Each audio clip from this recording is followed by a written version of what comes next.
अस्सलाम वालेकुम स्टूडेंट्स, कैसे हैं आप लोग। उम्मीद है बिल्कुल ठीक होंगे। लास्ट वीडियो में हमने सबक नंबर 8 की रीडिंग की थी और साथ में उसकी मशक़ल की थी। उम्मीद है आप लोगों ने अच्छे तरीके से याद कर ली होगी। आज हम सबक नंबर 9 की रीडिंग करते हैं। सबक नंबर 9 का उन्वान है कायद-ए-आज़म रेजिडेंसी और म्यूज़ियम ज़ियारत। ठीक है, कायद-ए-आज़म रेजिडेंसी कहते हैं रिहाइशगाह को, कायद-ए-आज़म की रिहाइशगाह, और म्यूज़ियम ज़ियारत। ठीक है, म्यूज़ियम कहते हैं अजायब घर को, ज़ियारत का जो है ज़ियारत शहर का अजायब घर। इसकी रीडिंग शुरू करते हैं। इस पुर-रौनक जहान में, यानी कि रौनक से भरी हुई इस दुनिया में आज भी कई ऐसे मकामात हैं जहां जाकर इंसान दुनिया की अफरा तफरी और भाग दौड़ को भूलकर सुकून का सांस ले सकता है। ठीक है, अफरा तफरी को, हलचल को, भाग दौड़ को भूलकर सुकून का सांस ले सकता है, यानी पुरसुकून ज़िंदगी गुजार सकता है। हमारे मुल्क पाकिस्तान में कई ऐसे मकामात मौजूद हैं जहां सुकून जैसी नेमत वाफर मैसर है, यानी कि वाफिर मकदार में दस्तयाब है।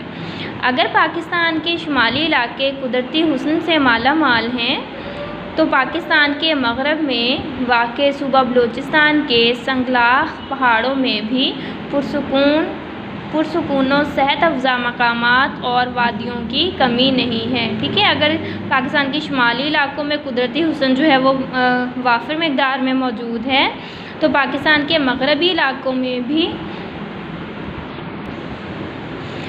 पथरीली और पहाड़ियाँ जो हैं, पथरीली पहाड़ियों वाली ज़मीन जो है वो सेहत अफ़ज़ा मकामात जो हैं वो उसमें मौजूद हैं पाकिस्तान के मगरबी इलाकों में। सूबा बलूचिस्तान रकबे के लिहाज से पाकिस्तान का सबसे बड़ा और आबादी के लिहाज से सबसे कम आबाद सूबा है। ठीक है, सूबा बलूचिस्तान जो है वो रकबे के लिहाज से, अराज़ी के लिहाज से पाकिस्तान का सबसे बड़ा सूबा है, लेकिन रकबे के लिहाज से, अराज़ी के लिहाज से सबसे बड़ा सूबा है, लेकिन आबादी के लिहाज से सबसे कम आबाद सूबा है, यानी सबसे छोटा सूबा है। ठीक है, क़याम पाकिस्तान से कबल, पाकिस्तान बनने से पहले बलूचिस्तान को सूबे का दर्जा हासिल नहीं था। ठीक है, मतलब पाकिस्तान बनने से पहले बलूचिस्तान को सूबा जो है वो तसव्वुर नहीं किया जाता था, नहीं माना जाता था, और अंग्रेज़ हुकूमत की तरफ से इस इलाके में पॉलिटिकल एजेंट यानी सियासी नुमाइंदे जो थे वो मुकर्रर किए जाते थे, जो वायसराय हिंद के मातहत काम करते थे। ठीक है, मतलब कि गवर्नर जनरल के अंडर काम करते थे, उसके मातहत काम करते थे। 1947 यानी 1947 तक इस इलाके की सड़कों, इमारतों और इनकी तामीर के लिए यही एजेंट निगरान होते थे। ठीक है, यही नुमाइंदे जो होते थे उनकी सड़कें बनाने के लिए, उनकी इमारतें वगैरह बनाने के लिए यही जो नुमाइंदे होते थे वो निगरान का काम करते थे। ठीक है, और ये काम फ़ौजियों से करवाए जाते थे। ये काम कौन करता था? फ़ौजी करते थे। ज़ियारत सूबा बलूचिस्तान का एक अहम मकाम है। ठीक है, ज़ियारत जो है वो सूबा बलूचिस्तान का एक अहम मकाम है। क़याम पाकिस्तान से कबल, यानी पाकिस्तान बनने से पहले ही ज़ियारत को ख़ास अहमियत हासिल थी। ठीक है, पाकिस्तान बनने से पहले ही ज़ियारत को ख़ास अहमियत हासिल थी, क्योंकि इस दौर में बलूचिस्तान के गर्म इलाके सिब्बी के पॉलिटिकल एजेंट, ठीक है, पाकिस्तान के गर्म तरीन इलाका जो है सिब्बी, उसके जो पॉलिटिकल एजेंट होते थे, जो सियासी नुमाइंदे होते थे, वो गर्मियों में अपनी रिहाइश ज़ियारत मुंतकिल कर लेते थे। ज़ियारत जो है वो सिब्बी की निस्बत बहुत ठंडा इलाका है, इसलिए वो गर्मियों में अपनी रिहाइश जो थी वो ज़ियारत में मुंतकिल कर लेते थे और यहीं से अपनी सरकारी सरगर्मियाँ सरअंजाम देते थे। मतलब कि उनके जो सरकारी फ़राइज़ थे, काम थे, वो वहीं से किया करते थे। ज़ियारत का नाम इस इलाके के मशहूर बुज़ुर्ग हरवारी बाबा के मज़ार पर ज़ियारत मंसूब करके रखा गया। ठीक है, हरवारी बाबा के मज़ार की मुनासबत से इसका नाम ज़ियारत रख दिया गया। ठीक है, हरवारी बाबा का मज़ार ज़ियारत से 10 किलोमीटर के फासले पर वाक़ है। कितने फासले पर है? 10 किलोमीटर के फासले पर। ठीक है, यहाँ रोज़ाना बहुत से अकीदतमंद दूर दूर से ज़ियारत के लिए आते हैं। ठीक है, बहुत से अकीदतमंद यानी उनको मानने वाले जो है मौत के लोग जो हैं वो दूर दूर से उनको देखने के लिए आते हैं। ज़ियारत कोयटा से 133 किलोमीटर शुमाल में वाक़ है। कहाँ पर है? 133 किलोमीटर के फासले पर शुमाल में वाक़ है। ठीक है, कोयटा से 133 किलोमीटर शुमाल में वाक़ है। ये सतह समंदर से तकरीबन 2449 मीटर की बुलंदी पर है। ठीक है, कहाँ है ये? सतह समंदर से तकरीबन 2449 मीटर की बुलंदी पर है। यहाँ की आबोहवा गर्मियों में खुशगवार और मौसम सरमा में सर्द रहती है। ठीक है, आबोहवा यानी कि मौसम, यहाँ का मौसम जो है वो गर्मियों में खुशगवार होता है और मौसम सरमा में शदीद सर्दी होती है। चंद साल पहले तक यहाँ की आबादी चंद हज़ार नफूस पर मुश्तमिल थी। चंद हज़ार अफराद पर मुश्तमिल थी। ज़ियारत आज भी माहौलियाती आलूदगी से महफूज है, यानी माहौलियाती गंदगी जो है, माहौल की जो गंदगी है उससे महफूज है। साफ़ और आलूदगी से पाक माहौल हर आने वाले सयाह को खुशामदीद कहता है। ठीक है, सयाह कहते हैं, सैर करने वाले जो मुसाफिर होते हैं उन्हें सयाह कहते हैं। ठीक है, साफ़ माहौल जो है वो सयाहों को अपनी तरफ मतवज्जो करता है, माइल करता है, खुशामदीद कहता है। ज़ियारत शहर की शोहरत की दो अहम वजूहात हैं। ठीक है, एक सनोबर के दरख्तों के कदीम जंगलात, कदीम कहते हैं पुराने, सनोबर के दरख्तों के कदीम जंगलात जो कि कोयटा से ज़ियारत जाते हुए रास्ते में आते हैं। ठीक है, जिनका शुमार दुनिया के कदीम तरीन जंगलात में होता है, यानी कि पुराने तरीन जंगलात में होता है। कहा जाता है कि दुनिया में 3 कदीम तरीन जंगलात हैं, जिनमें एक ज़ियारत के सनोबर के जंगलात भी हैं। इसका अंदाज़ा माहिरीन की इस बात से लगाया जा सकता है कि सनोबर का दरख्त 100 सालों में सिर्फ 3 से 6 इंच तक बढ़ता है। ठीक है, काफ़ी ज़्यादा अरसे में बहुत कम जो है वो इसकी ग्रोथ होती है और मतलब कि बहुत कम जो है वो बढ़ता है, यानी कि 100 साल में सिर्फ 3 से 6 इंच तक जो है वो बढ़ता है। इन जंगलात के दरख्तों की कद्दो-कामत, यानी इनका साइज़, इनकी जिसामत जो है, इसको देखकर इस बात का सबूत मिल जाता है कि ये जंगलात हज़ारों साल कदीम हैं। यानी कि ये जो जंगलात हैं और जंगलात के जो दरख्त हैं, इनके साइज़ को और इनकी जिसामत को देखकर हमें पता चलता है कि ये जंगलात जो हैं वो बहुत, यानी हज़ारों साल पुराने हैं। ठीक है, हज़ारों सालों में उनकी जो जिसामत है वो बहुत कम जो है वो बढ़ती हुई बहुत ज़्यादा हो जाती है और ये बहुत पुराने होते हैं। अगर इन दरख्तों को कदीम जमादात कहा जाए तो गलत ना होगा। जमादात कहते हैं बेजान चीज़ों को, जैसे पत्थर वगैरह, पत्थरों को जो है वो जमादात कहते हैं, मतलब कि जो जल्द ख़राब ना हो और लंबे अरसे तक जो हैं वो कायम रहते हैं। ठीक है, लंबे अरसे तक जो कायम रहते हैं। इसी तरह ये जंगलात जो हैं वो भी बहुत लंबे अरसे तक कायम रहते हैं, इसलिए इन्हें कदीम जमादात से तशबीह दी गई है। ठीक है, ज़ियारत की दूसरी अहम वजह शोहरत वो रेजिडेंसी है जिसमें कायद-ए-आज़म मोहम्मद अली जिन्नाह ने अपनी ज़िंदगी गुजारी। अपनी ज़िंदगी यहाँ से ये गुजार काटते हैं और नेक्स्ट है कि अपनी ज़िंदगी की आखिरी सांसें इस फ़िज़ा में लेना पसंद की। ठीक है, उसके साफ़ सुथरे माहौल की वजह से कायद-ए-आज़म ने अपनी ज़िंदगी की आखिरी सांसें जो हैं वो इसी फ़िज़ा में लेना पसंद की। इस रेजिडेंसी को अगर सूबा बलूचिस्तान की पहचान कहा जाए तो गलत ना होगा। ठीक है, अगर इस रेजिडेंसी को सूबा बलूचिस्तान की पहचान कहेंगे तो ये बात गलत नहीं होगी। कायद-ए-आज़म मोहम्मद अली जिन्नाह ने ज़ियारत को ही क्यों मुंतखब किया, तो इसका जवाब वहाँ जाकर ही मालूम होता है, क्योंकि यहाँ खामोश और पुरसुकून माहौल, ठीक है, ठहराव और जंगल के सब्ज़े की ताज़गी जैसे अनासर इस सवाल का जवाब दे देते हैं। यानी कि वहाँ का पुरसुकून माहौल, खामोशी और सरसब्ज़ जंगलात जो है वो इस सवाल का जवाब दे देते हैं।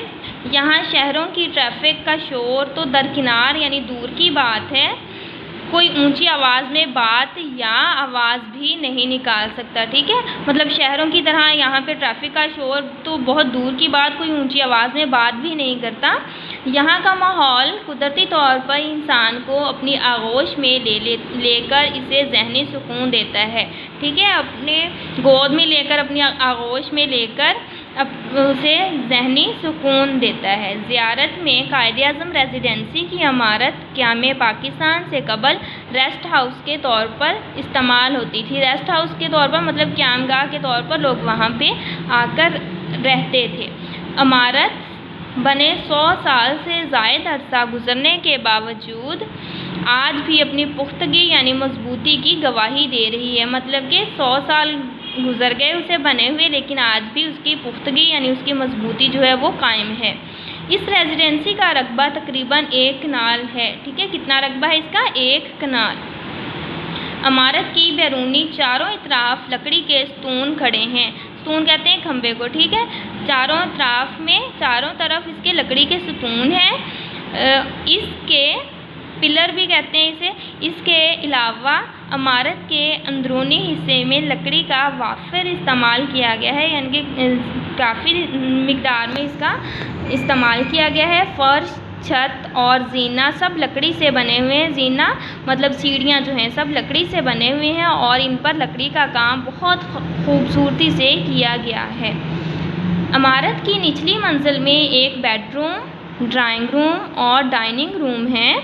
इसी मंजिल के आखिरी हिस्से में बल खाती लकड़ी की सीढ़ियाँ बलाई मंजिल को जाती हैं। बलाई मंजिल को ऊपर वाली मंजिल की तरफ। ठीक है, बलाई ऊपर वाली, जहाँ 2 बेडरूम्स और एक बैठने का हाल नुमा कमरा है। ठीक है, हर कमरे के साथ मार्बल के गुस्ल खाने हैं। मार्बल पत्थर की एक किस्म है जो आज के जदीद दौर के गुस्ल खानों से कम नहीं। ठीक है, इमारत की ज़ेरी और बालाई मंजिल के ज़ेरी नीचे वाली और बालाई ऊपर वाली मंजिल के कमरों के बैरूनी हिस्सों में चारों इतराफ बरामदे हैं जो इमारत के वक़ार को बढ़ाते हैं, यानी इसके रुतबे को और बढ़ाते हैं।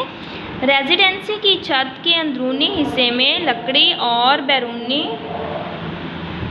बैरूनी इतराफ सुर्ख टीन की तिकोनी छत है। किसकी? सुर्ख टीन की 3 कोनों वाली छत है।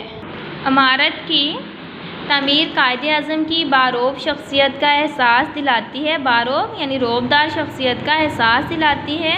यहाँ का माहौल आज भी आने वाले सयाहों को कायदे-आज़म की मौजूदगी का एहसास दिलाता है। सयाहों को मतलब सैर करने के लिए यहाँ पे आने वाले लोगों को कायदे-आज़म की मौजूदगी का एहसास दिलाता है। कायदे-आज़म ने ही अपनी ख्वाहिश पर इस जगह का इंतखाब किया था, यानी इस जगह को मुंतखब किया था।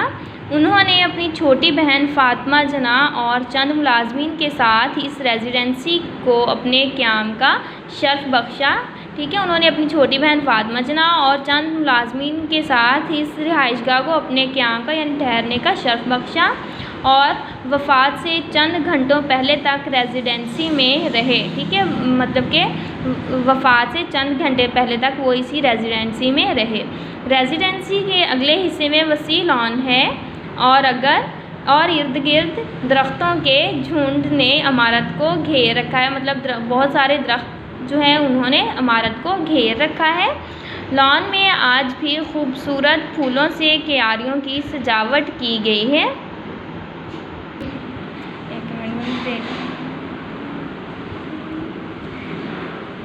क्यारियों की सजावट की गई है। रंग बिरंगे फूल मौसम बहार और मौसम गर्मा में खिले नज़र आते हैं। ठीक है, इस मौसम में यहाँ पर बहार के मौसम में और मौसम गर्मा में रंग बिरंगे फूल जो है मुख्तलिफ़ रंगों के फूल खिले हुए नज़र आते हैं।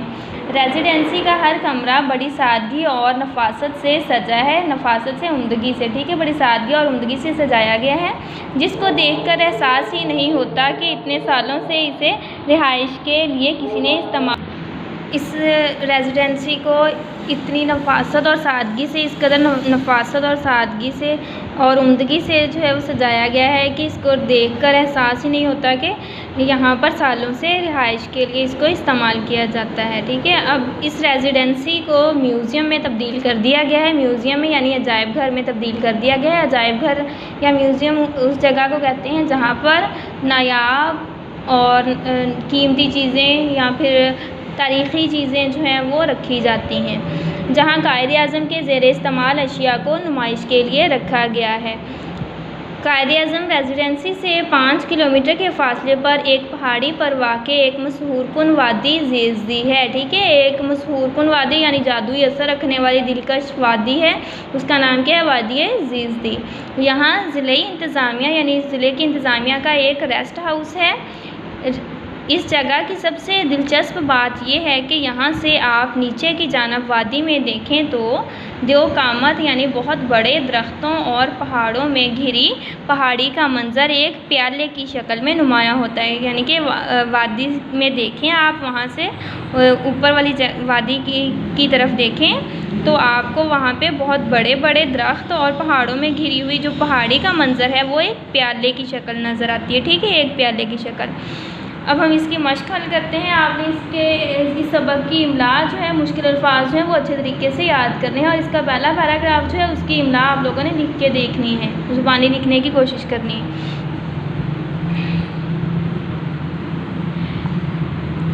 मुनासिब अल्फाज से खाली जगह पुर करें।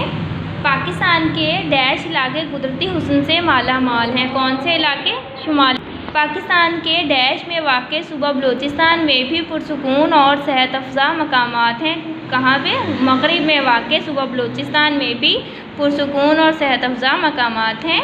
पॉलिटिकल एजेंट डैश के मातहत काम करते हैं, वासराए हिंद के मातहत काम करते हैं। क़याम पाकिस्तान से कबल सूबा बलूचिस्तान को डैश का दर्जा हासिल नहीं था, सूबे का दर्जा हासिल नहीं था।